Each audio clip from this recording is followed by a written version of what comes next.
तुम्ही ह्या घरात माझा तर काहीच गुन्हा नाही. कशाला मारता हे तर मला काही माहित होणार नाही.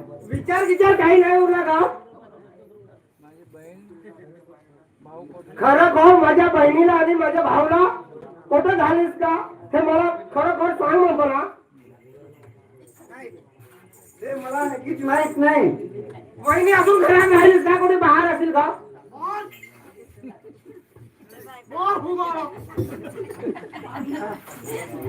ते मला काही माहित नाही. पण हा झाला ते गुन्हा झाला. आता काही मी काहीच करणार नाही. पहिला गुन्हा करून नंतर काहीच करत नाही म्हणलं तर माझा भाऊ पागल होता. त्याला कोण दुरुस्त करेल का? ते मला काहीच माहित नाही.